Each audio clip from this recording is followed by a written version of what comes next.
Hello friends, welcome to Physics Live channel. Today we are going to study thermodynamics basics, in which we are first considering system. We have three type systems, that is open, closed and isolated. Open means number of particles and energy can be exchanged. Closed, in which number of particles cannot exchanged, energy can be exchanged. Isolated, number of particles and energy does not change, that is fixed. It is not possible. Okay, consider the system in which P external means pressure external, P inside means inside pressure. When P external is greater than P inside, that is compression. P inside is greater than P external means expansion. P inside is equal to P external means that is a fixed state. Okay, what do you mean by thermodynamics? It is a branch of science which study quantitative relationship between heat and another form of energy. We have Gibbs free energy, Helmholtz free energy, internal energy U, delta S means entropy and H enthalpy. These type of energies we are just discussing in the following classes.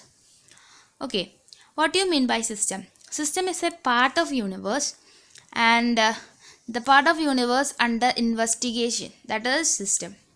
Surrounding means part of universe other than system, the region around the system, that is called surrounding. Okay, consider this figure in which system is the water in a glass and surrounding is then around the system. Okay, extensive properties and intensive properties. Extensive properties which depends upon the quantity of matter. Okay, example, energy, number of molecules, volume, heat capacity are the examples for extensive properties. Intensive property which independent upon the quantity of matter. Example, temperature, molar volume, density, viscosity and pH etc. are the intensive properties. The ratio of two extensive become intensive means the ratio of two extensive properties, mass and volume, that is equal to density. Density is an intensive property. Okay. Isothermal processes. The system changes from one state to another state during this temperature remains the same. That is called isothermal process. That is a process in which temperature is constant. Okay, that process is called isothermal process. Isothermal expansion and isothermal compression are the, that is, isothermal expansion means work is done by the system. System absorbs heat from surrounding. Isothermal compression means work done is on the system. Heat is rejected to the surrounding. Okay. Adiabatic process in which the system neither exchange heat with the surrounding, then the system is called adiabatic system. Okay. There is no heat change on the system, that is called adiabatic process. Adiabatic compression and adiabatic expansion are the adiabatic compression in which final temperature is higher than the initial. Adiabatic expansion means the final temperature is lower down. Okay. What is meant by isobaric process? That is, there is no change of pressure. Delta P is equal to 0. Isochoric, no change in volume, that is delta V is equal to 0. Isoentropic, no change in entropy, that is delta S is equal to 0. Next, we are going to study what is meant by work. Work is in a form of energy and its unit is joule and it is a path dependent function. That means the work is different for different paths. W is equal to force into distance. Force is equal to pressure into area into distance. Area into distance, that is volume. So work can be represented by P delta V. Work is done by the system, that is negative sign. Work is on the system is positive sign. Okay. Next, we are going to study what is heat. Heat is also a form of energy. Heat releases is negative sign. Heat absorbs, that is positive sign. Next important theorem we are studying, that is Euler's theorem. Consider a function z that is depend on x. Then the Euler's theorem in which we know that z is a function of xy. So dou z is equal to dou z by dou x into dou x plus dou z by dou y into dou y. Consider it is m and this is as n. So dou z is equal to m dou x plus n dou y. Okay, from that we know that dou m by dou y is equal to dou n by dou x. Also substituting m and n from here, we get that dou square, that is the condition for Euler's theorem.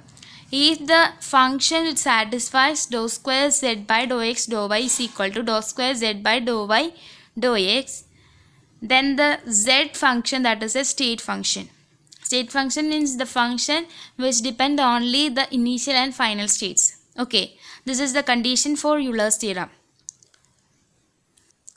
Consider this question. Dou z is equal to 51 x square y plus 47 y power 4. Dou x is equal to 17 x cube plus 188 y cube dou y.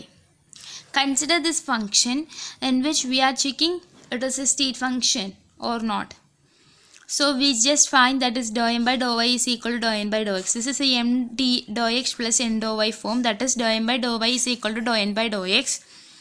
If that its condition is satisfied, the function is a state function. So we find dou by dou y of m and dou by dou x of n, that is 50 dou by dou y of 51 x square y plus 47 y power 4, that's equal to dou by dou x of 17 x cube plus 188 y cube. Dou by dou y of 51 x square y means 51 x square plus 47 into 4 into y cube, that's equal to 17 into 3x square plus 188 into y cube. So answer is 51x square plus 188 y cube is equal to 51x square plus 188 y cube. That is, the condition is satisfied. The function is state function. Consider this question in which dou z is equal to x square dou y plus y square dou x. Dou by dou x of m means dou by dou x of x square is equal to dou by dou y of n is y square. So after differentiation we get 2x is equal to y. It is not equal, that is means that the Euler's theorem is not following here and it is not a state function. Okay. Consider this question in which dou z is equal to x dou x plus y dou y. We just find dou by dou y of m, that is x, dou by dou x of n, that is, in which here m is x and y is equal to n. So substitute this and find differentiation means they are equal to 0, and so the Euler's theorem is valid, so it is a state function. Thank you for watching.